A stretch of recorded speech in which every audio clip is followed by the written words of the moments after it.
Hello दोस्तों, कैसे हो आप सब। Welcome back to job university में प्रकाश। तो कुछ अलग अलग जॉब्स के बारे में बहुत सारी अपडेट्स है, उसके बारे में इस वीडियो में हम बात करेंगे। एसबीआई क्लर्क, एलआईसी एओ, एलआईसी एडीओ, आरबीआई असिस्टेंट, ये कुछ ऐसी जॉब्स है जिसके लिए बहुत सारे कैंडिडेट्स प्रिपरेशन करते हैं, बहुत सारे कैंडिडेट्स अप्लाई करते हैं। इवन जो कैंडिडेट्स ऑलरेडी किसी जॉब में वर्क कर रहे हैं, मे बी गवर्नमेंट में वर्क कर रहे हैं, गवर्नमेंट सेक्टर में वर्क कर रहे हैं या फिर प्राइवेट सेक्टर में वर्क कर रहे हैं, तो ये ऐसी जॉब्स है जिसमें लोग अप्लाई करना चाहते हैं। खास करके LIC AO, SBI and RBI की जो जॉब्स रहती है उसमें कैंडिडेट्स अप्लाई करते हैं। सबसे पहले बात कर लेते हैं एलआईसी एडीओ की जो अपडेट निकल के आ रही है। तो एलआईसी एडीओ की जो अपडेट है उसके अकॉर्डिंग 9300 पोस्ट पे रिक्रूटमेंट होने वाली है। एडीओ यानी कि अप्रेंटिस डेवलपमेंट ऑफिसर की पोस्ट होती है। कहने को ये ऑफिसर की पोस्ट होती है, लेकिन इसमें जो वर्क रहता है ये कंप्लीटली सेल्स एंड मार्केटिंग का रहता है। तो ये कम्प्लीटली आपके इंटरेस्ट के ऊपर डिपेंड करेगा। अगर आपको इस सेक्टर में इंटरेस्ट है तो ही आप जा सकते हो। सेल्स में आपको इंटरेस्ट है, मार्केटिंग में इंटरेस्ट है, क्योंकि इसमें काम क्या रहता है, जॉब प्रोफाइल कैसी रहती है, इसके लिए मैं सेपरेट वीडियो ऑलरेडी बना चुका हूँ। मेनली यहाँ पे आपका काम यही रहता है कि आपको एजेंट्स हायर करने होते हैं और एजेंट्स फिर आपको पॉलिसी करके देते हैं। उसके लिए आपको सैलरी मिलती है और साथ ही साथ उसका आपको कुछ कमीशन भी मिलता है। तो अगर वैसे देखोगे तो सैलरी वगैरह बहुत अच्छी हो जाती है, कमीशन वगैरह बहुत अच्छा हो जाता है, लेकिन ये टारगेट बेस्ड जॉब रहती है। तो बहुत सारे कैंडिडेट्स को टारगेट बेस्ड जॉब पसंद नहीं आती है और खास करके फील्ड वर्क बहुत ज़्यादा करना होता है, तो वो हर कैंडिडेट के लिए उतना इंटरेस्टिंग जॉब नहीं रहती है। खास करके जो गवर्नमेंट जॉब की प्रिपरेशन करते हैं उनके लिए तो ये रहता है कि भाई डेस्क जॉब मिल जाए, सैलरी एक फिक्स्ड मिले और जॉब में कोई टेंशन न रहे। टेंशन ये नहीं रहना चाहिए कि जॉब से कोई निकाल सकता है, मतलब कुछ काम नहीं किया तो फिर जॉब से निकाल दिया, तो ये सब चीज़ें नहीं होनी चाहिए। तो एलआईसी एडीओ में हालांकि ये लोग 9300 वैकेंसीज निकाल रहे हैं, लेकिन सबसे इंपॉर्टेंट ये है कि जो इन्होंने कुछ टर्म्स एंड कंडीशंस जो रखे हुए हैं ना, वो अगर ये चेंज करते हैं तो ही कैंडिडेट यहाँ टिक पाएंगे। क्योंकि लास्ट टाइम जो रिक्रूटमेंट हुई थी उसमें तो मतलब आप समझ लो कि 90% कैंडिडेट्स रिजाइन कर चुके हैं एलआईसी एडीओ की पोस्ट से। बहुत कम ही कैंडिडेट्स है जो अभी एलआईसी में एडीओ के पोस्ट में वर्क करें। हालांकि वो प्रमोशन वगैरह हो जाता है, मतलब एडीओ में जिन्होंने ज्वाइन किया था वो अभी रिटेन किए हुए बहुत कम कैंडिडेट्स हैं। इसका रीज़न यही है कि ये टारगेट बेस्ड जॉब है, आपको टारगेट दिया जाता है।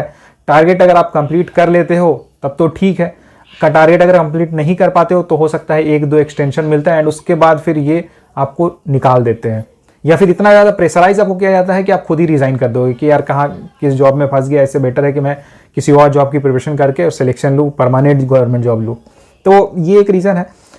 मे बी एक्सपेक्टेड है कि जो कुछ टर्म्स एंड कंडीशंस इन्होंने जो इतने हार्श टर्म्स एंड कंडीशंस रखे हुए हैं ये इस बार चेंज करें। अगर चेंज करते हैं तो फिर ये बेटर रहेगा, अदरवाइज फिर वही चलेगा। अब इसमें बहुत सारे कैंडिडेट्स इसलिए भी अप्लाई कर देते हैं कि भाई हाथ में कोई अपॉर्चुनिटी नहीं है, कोई जॉब नहीं है, कहीं कुछ नहीं हो रहा है, तो उससे बेटर कि कुछ भी मिल जाए। तो उसके लिए लोग अप्लाई कर देते हैं, कुछ सैलरी भी मिल जाती है, अच्छी खासी सैलरी भी मिलती है।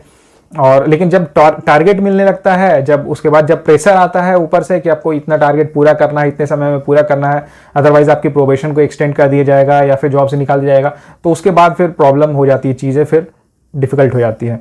एलआईसी एओ की बात करें तो एलआईसी एओ के बारे में इंफॉर्मेशन मिल रही है कि इसकी जो नोटिफिकेशन है ये आपको थोड़े लेट में देखने को मिल सकती है, यानी कि नोटिफिकेशन डिले हो सकता है। जब एक्सपेक्टेड थी, जैसे कि फरवरी एंड मार्च में इसकी एग्जाम्स एक्सपेक्टेड थी, जैसा कि आकाश यादव सर ने बताया हुआ था, तो अभी चांसेस है कि नोटिफिकेशन में डिले हो सकता है। नोटिफिकेशन में कितना डिले होगा या डिले होगा या नहीं होगा इसके बारे में अभी कोई कंफर्मेशन नहीं है। बहुत सारे लोग यूट्यूब पे भी बहुत सारे लोग ऐसे हैं जो रेगुलरली कांटेक्ट में रहते हैं, जो ऑलरेडी एलआईसी में वर्क कर रहे हैं, वैसे भी कुछ लोग हैं, लेकिन ज़रूरी नहीं है कि वो जो इन्फॉर्मेशन दे रहे हैं वो सही हो, क्योंकि अभी एलआईसी की तरफ से तो कोई अपडेट नहीं मिली है। एलआईसी ने यह भी नहीं कहा है कि फरवरी में या फिर जनवरी में नोटिफिकेशन रिलीज़ की जाएगी, ना ही उन्होंने ये कहा है कि नोटिफिकेशन को डिले किया जा रहा है, एग्जाम को पोस्टपोन किया जा रहा है, ऐसा तो कुछ भी इन्फॉर्मेशन नहीं मिली है। तो अभी के लिए आप मान के चलो कि ठीक है, नोटिफिकेशन अगर आती है बहुत अच्छी बात है, नहीं भी आती है तो कोई इशू नहीं है, क्योंकि अभी अगर नोटिफिकेशन आई रहती और उसके बाद फिर होता है कि नोटिफिकेशन को पोस्टपोन कर दिया जा रहा है, एग्जाम को पोस्टपोन, तो फिर ये वो सोचने वाली चीज़ थी कि ऐसा क्यों किया जा रहा है। अभी तो उसके बारे में कोई इन्फॉर्मेशन नहीं आई, कोई अपडेट नहीं आई है। बस एग्जाम डेट्स आई थी। एग्जाम डेट्स इसलिए आई थी क्योंकि देखिए, जब भी किसी एग्जाम की प्लानिंग होती है तो उसके लिए डेट्स बुक कर दी जाती है कि इन डेट्स को एग्जाम होगा, तो वही एग्जाम की डेट्स आपको सुनने को मिली थी।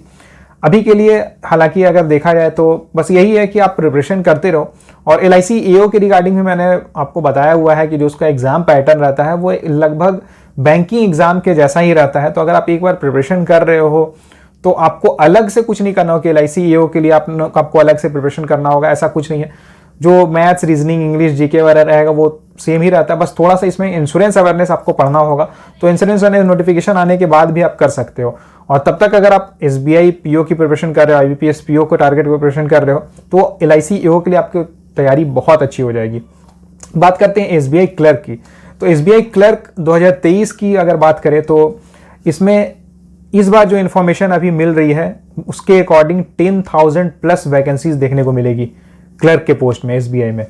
अब एक चीज़, अगर आप पिछली बार की नोटिफिकेशन देखोगे तो लास्ट टाइम नोटिफिकेशन क्या हुआ था कि बहुत ज़्यादा उन्होंने डिले किया था, और उसका रीज़न था कि एसबीआई कुछ एसोसिएट्स वगैरह अपने बना रही थी, नए नए कुछ कंपनीज में इन्वेस्ट करी थी, नई नई कंपनीज खोल रही थी, तो उसमें उनका बहुत ज़्यादा ध्यान था, जिसके कारण जो नोटिफिकेशन थी एसबीआई क्लर्क की ये बहुत ज़्यादा डिले हो गई थी।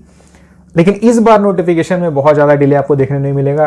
जो पिछले कुछ सालों से नोटिफिकेशन की जो टाइमिंग रहती थी, यानी कि अप्रैल मई के टाइम में नोटिफिकेशन देखने को मिलती थी, तो उसी टाइम पे नोटिफिकेशन देखने को मिल सकती है एसबीआई क्लर्क की। तो तैयारी अच्छे से करना, प्रिपरेशन बहुत अच्छे से करना। अगर आप एसबीआई में क्लरिकल पोस्ट में ज्वाइन करना चाहते हो, अभी से प्रिपरेशन स्टार्ट कर दो।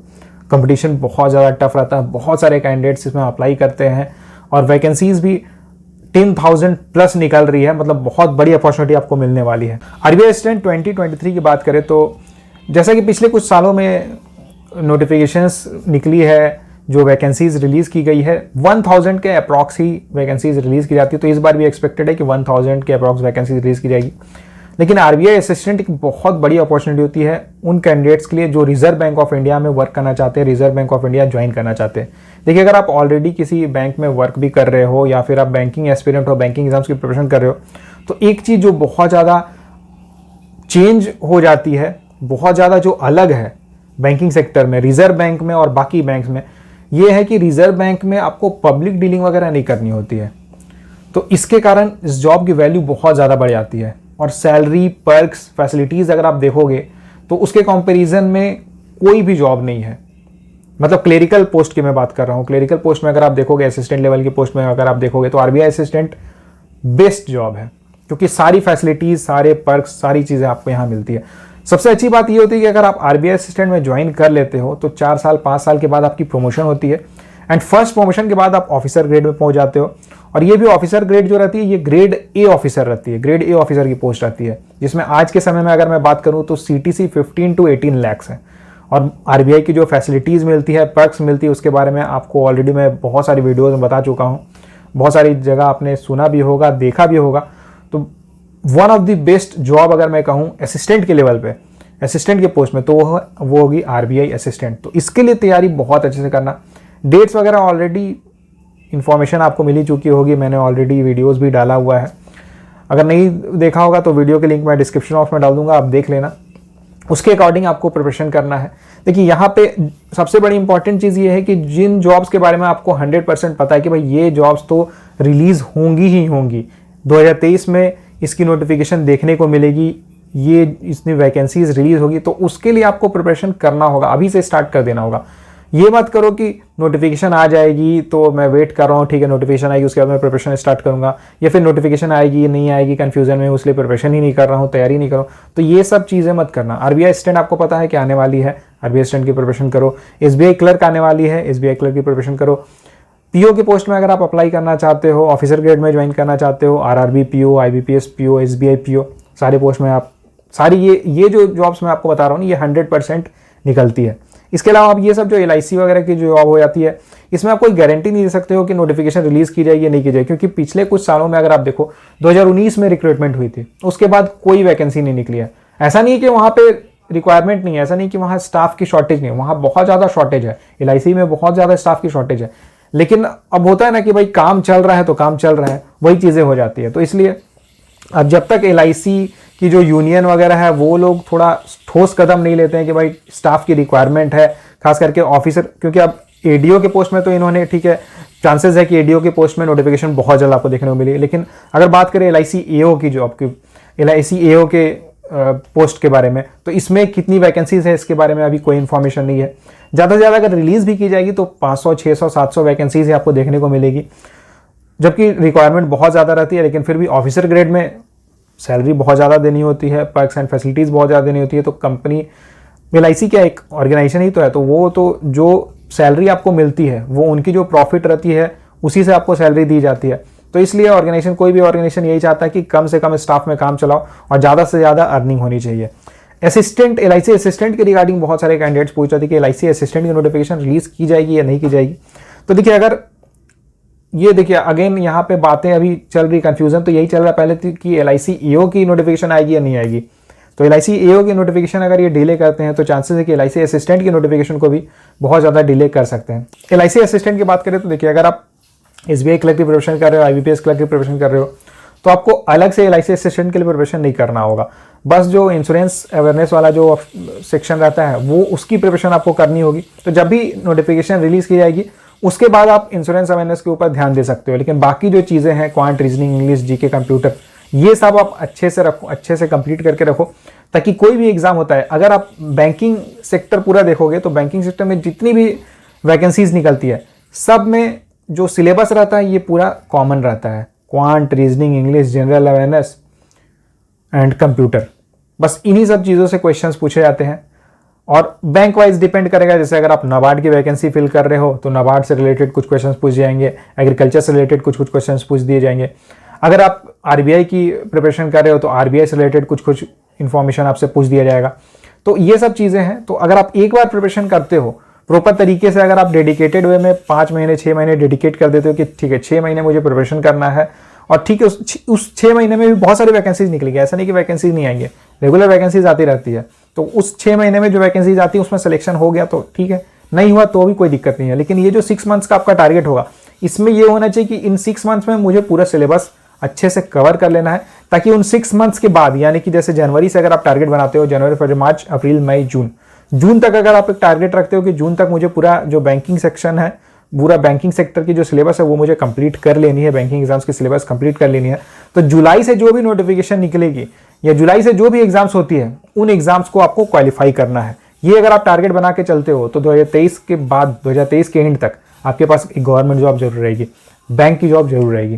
तो बस तैयारी करते रहो, प्रिपरेशन करते रहो, और आप मुझे कमेंट करके बताना कि आप किस एग्जाम को टारगेट करके प्रिपरेशन कर रहे हो। अभी आप कहीं ऑलरेडी जॉब कर रहे हो, या फिर स्टूडेंट हो, या फिर आप जस्ट बिगिनर हो, प्रिपरेशन जस्ट स्टार्ट करने वाले हो, जो भी है आप कमेंट करके बता सकते हो। एंड इससे रिलेटेड अगर आपकी कोई भी कुछ भी क्वेरी रहती है, कुछ आपको और इन्फॉर्मेशन चाहिए, तो आप मुझे कमेंट करके पूछ सकते हो। Thank you.